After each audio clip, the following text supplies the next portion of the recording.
Hello, we're here with Leslie Harris, who is running for Seattle School Board, position 6. Would you like to go ahead with your 2-minute introduction?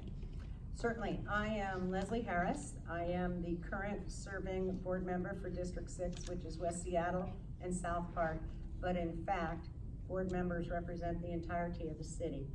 I love my job. I have never worked so hard. It's the second full-time job. My other full-time job is as a litigation paralegal working for only victims and in civil rights, complex torts, products liability, medical negligence, etc. I'm a Seattle native.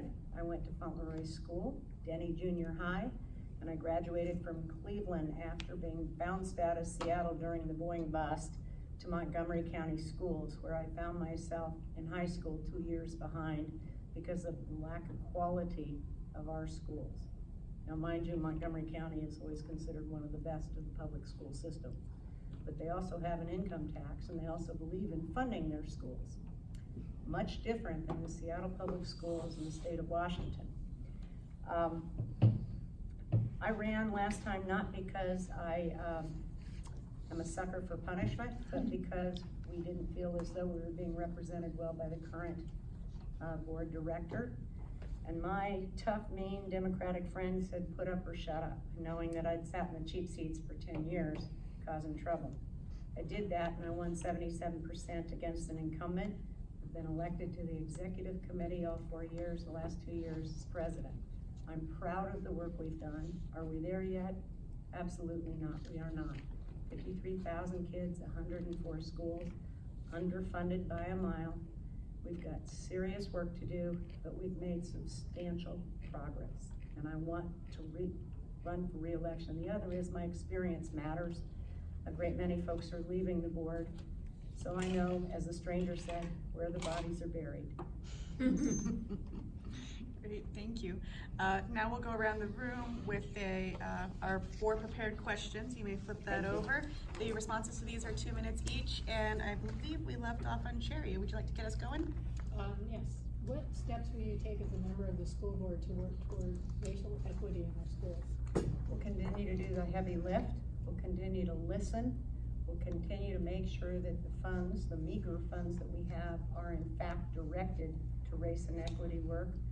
And we also have to talk about accountability. Are the programs that we're running presently paying off? Can we see real progress? And if not, where do we go in for a course correction? Policy 0030, our racial equity policy, is important to us. Our strategic plan for 5 years is based on race and equity and serving those farthest from educational justice. It was my pleasure, despite some pushback from senior staff, to make sure that we had a board director on that strategic plan committee. That wasn't a given. Fought like the little dog that I am to make sure that that happens, because at the end of the day, we have 2 employees, the superintendent and the internal auditor. And I'm the one that gets the phone calls. I have my monthly community meetings. 1 out of 3 times I serve lasagna, and it's good, and you should come on over. It's on the website. They're rowdy, they're thoughtful, and sometimes, frankly, they're angry because we are not serving all of our kids and students the same. They do not have the same opportunity. We have to finally get down and address things like PTAs, buying staff. We balance our budget on $4 million worth of PTA fundraising. But we've also got a whole lot of Title I schools that don't have PTAs. They get LAP funds, they get Title I funds. Does it make up for it? No. Does it make up for 2 well-educated parents in a household? Absolutely not. We're making strides, but we have a lot of work to do, and I want to continue that hard work. Great, thank you. Katie, would you like to take question 2? Last spring, many community members and board directors said that the district's enrollment projections were significantly flawed and would lead to large class sizes and unnecessary teacher layoffs at high schools. Last week, those concerns became reality with large class sizes and overcrowded classrooms at most high schools and helped fuel student walkouts for equitable funding. What will you do as a board member to ensure the district accurately projects enrollment in the future? Indeed, it came true. And indeed, some of us that have been working both behind the scenes and in work sessions and committee meetings and been quite vociferous and tenacious in the way we do our budgeting and our staffing, this is an accountability issue. We have some new folks in town. Chief Operations Officer Fred Podesta, who spent 25 years with the city, is bringing a fresh look. Diane DeBacker, the former Kansas Superintendent of Public Instruction, are both working together. We don't have good data, and we went conservative because we don't have the scooch in the budget to be able to overfill our schools. But it starts at the weighted staffing standard, which will probably start next week. It'll be a hand-selected group of folks, and it's upside down, and it's frankly a really dumb way to do budgeting. One of your members, Eden Mack, good friend, and I'm proud to say I put her in charge of Operations Committee, and she is kicking backside and taking names. She abstained on the budget. I didn't feel that I could do that, but I certainly am making a whole lot of trouble about it and asking tough questions. And if you want to do a public disclosure report, you'll see that I am indeed tenacious and extremely angry about this. Thank you. Jason left, so let's go ahead with Alice. Students in special education continue to not receive the education that they are morally and legally entitled to. How would you ensure that students, educators, including paraprofessionals, and schools are supported both with policy and funding? Welcome to Olympia. Welcome to the upside down funding structure of public education. We have not met our paramount duty. We have not funded our prototypical model. I point to a founder of Washington Paramount Duty, also a good friend and a supporter and an endorser. We need to be in Olympia, twisting arms, breaking them if need be, and I am very consistent in calling McCleary fake news. I did get the Seattle Times endorsement the last time. I suspect that lightning will not strike twice. And I pushed back at their irresponsible, immoral reporting on these issues. Good old Danny Westney called me while I'm in a litigation deadline. Oh, this is a personal question, Les. I'm not gonna print it. I'm like, good, because I'll buy you beers next week. I'll bring the CFO with you and we'll do our charts. But no, we don't have 20 grand a kid. What you're doing is dividing by. It doesn't work that way. Well, guess what happened? Sunday paper misquoted me. I said it was a federal, state, and moral imperative. Read his column. He forgot the word moral. That's just bullshit. Excuse me? It is. And I'm angry about it, and we have to make it clear to our legislators that we cannot leave our differently abled students behind. It is in fact immoral. And we end up paying on the other end of it because parents are frustrated, they sue us, we have to give a free and appropriate public education recompense, and it's an insane system. And we only get 30% of every dollar that we spend back. Thank you. Summer? What factors would you weigh and how would you decide to alter attendance boundaries and determine the populations that will attend a school? Right now, for example, Robert Eagle staff is incredibly overcrowded while Whitman Middle School nearby is far under capacity. How would you address situations like this? The superintendent seems to be advocating for Licton Springs K-8 to be moved away from its current site. Do you support the superintendent's plan? You guys have just the heck of a trifecta here, don't you? Do I support the superintendent's plan? I don't know yet. devil is always in the details. And when you look at these issues, you have to look at families and students and who's gonna be impacted. There's an awful lot of costs though, that go with this. Transportation costs, splitting up families, major highways between boundaries, grandfathering. So the answer is, I frankly don't know. Asking questions in committee meetings and work sessions is my specialty and forte, and I'm fearless in that, and I probably, they say friends come and go and enemies accumulate. It's not personal to me. I like a lot of the people I disagree with philosophically, but my job is to demand accountability, and transparency, trust, and equity are what I ran on 4 years ago, and it's what I'm running on again. So when those numbers come up, and when the pretty little boundaries come up, and when I get 300 or 400 emails from families, you weigh that. And you also weigh who you are not hearing from, folks that are not on internet, folks that are not on the blogs, folks that are not on Facebook. And you go out to the community and you talk to folks, and you make yourself available and open to get that information. And again, Eden Mack, chair of the operations committee, I recall very well when she was elected, you can't make her chair of the operations committee, she's brand new. And I laughed and I said, oh yeah, watch me. And if for no other reason, because she is the policy wonk, or the wonks, or the wonks, as a stranger called her, and she makes everybody nervous, and she is ready to go. And she pushes back hard like I do. Thank you. And now we'll open up to everyone, starting with Matt. So I wanted to go back to IEPs. What role do you think students have in advocating for their own accommodations in IEP or 504 plans?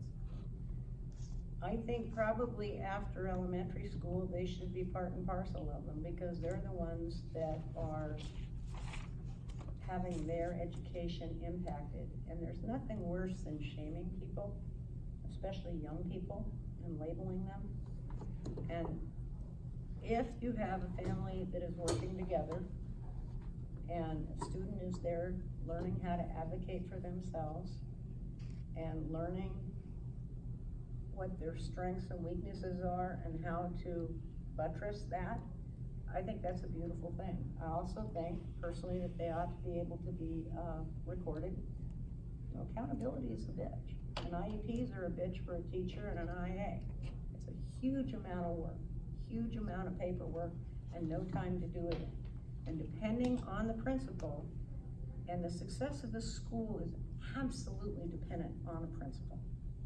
Whether or not they are leaders, whether or not they're supporting their students and their teachers. So yes, and yes, and yes. Thank you. Summer? If re-elected, would you maintain the Seattle Public Schools' current policy of opposing new charter schools in the district? And how would you advocate against privatization and corporate control in our district? I am pleased to be the loudest voice at the table everywhere I go opposing charter schools. I am pleased that I have probably irritated the hell out of the mayor and the city attorney's office and the entirety of the Department of Early Education and Learning, because they waited until well after we passed the Families Education Preschool and Promise Levy to tell us, yes, in fact, they would allow charter schools to apply for these public funds. It steals money from our public education system. Now, I don't disagree with a parent's choice to go to a charter school, but it ought not be funded on the backs of public schools. And the numbers for success for charter schools are not that great, and you need to look at the boomerang effect. West Seattle, Denny gets them back, and then we get no money for them. Not okay. Right. Thank you. Are there any other questions, Kelsey? So you're running on transparency, trust, and equity. How have you brought an equity lens into your current work? And how have you elevated people of color's voices during your last term? We did a community engagement task force for a year and a half and assembled one of the best group of folks you've ever seen to talk about how we communicate out. The John Stanford Center traditionally, for decades, has been kind of a black hole. And it's difficult to get information from them. From us, it's so odd being in us now. And learning how to talk like an educrat. It's a little bizarre, frankly, for me. And then we had a change of staff and leadership. So that got reorganized over to a different department. Now it is very much focused on the strategic plan. We doing class to cert to have more folks of color as IAs and other folks with assistants become certified teachers. We're working with the University of Washington and other folks in the teacher mentor program. Done a lot of good work. We've also appointed some very good people in positions of real authority, people of color, and are supporting them. There have been some folks that have left, but they haven't left, in my opinion, because they haven't been supported. Thank you. Clayton, and then Constance.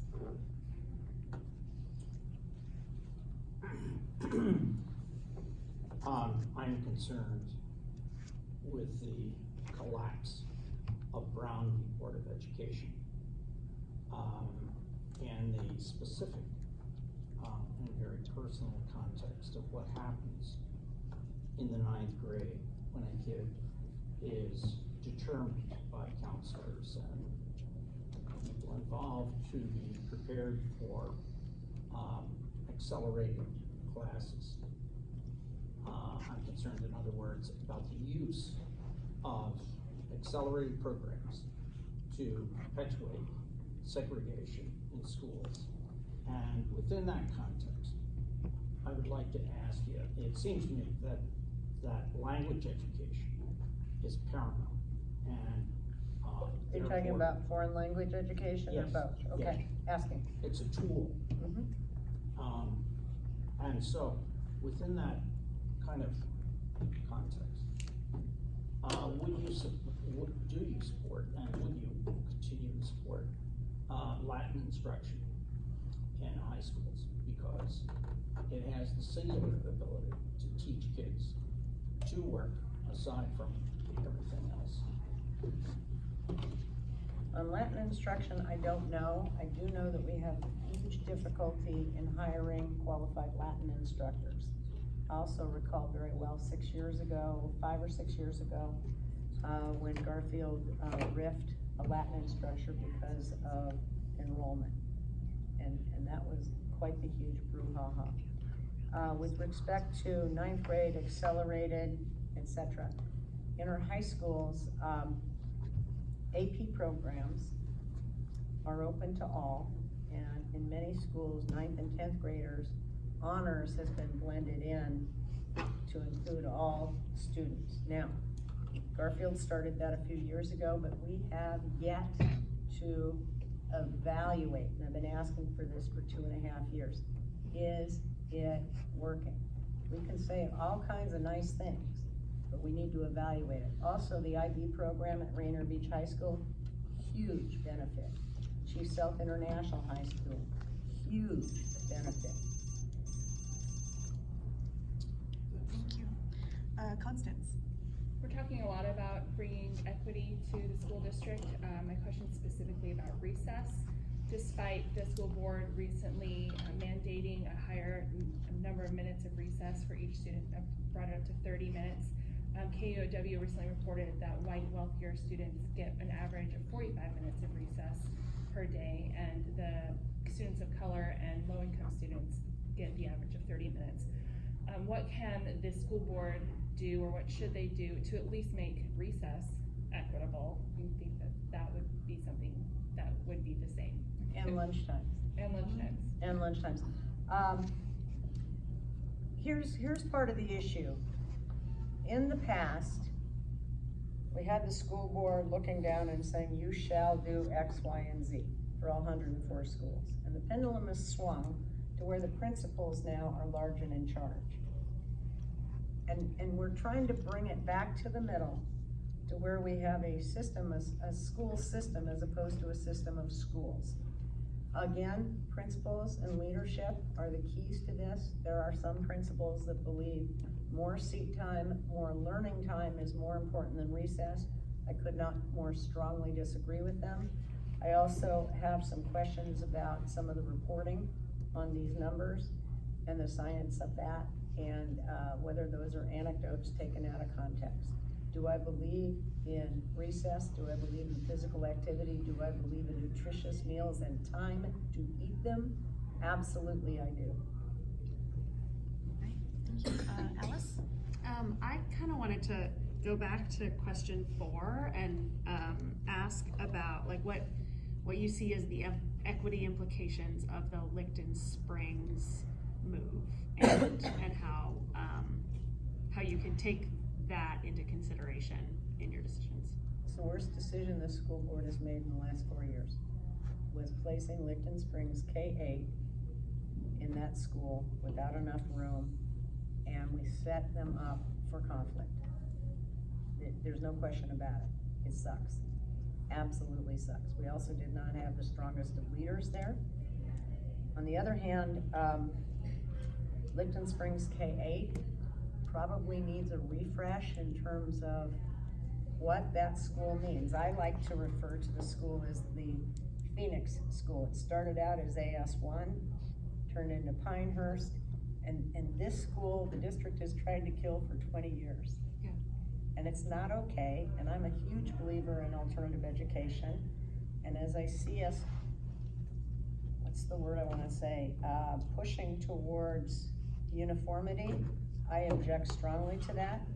Alternative schools are more expensive, smaller high schools are more expensive, but at what point on the line item do you say saving lives is worth X? And I've got Fosters whose lives were saved. So I'll go down fighting like the dog that I am. Great, thank you. If you would like to go ahead and take a 30-second wrap-up. I'm really proud and honored to have this position. I have never worked so hard. I have never met so many extraordinary people, both our families and our staff and our senior management. I spent a lot of time in the Democrats being learned up.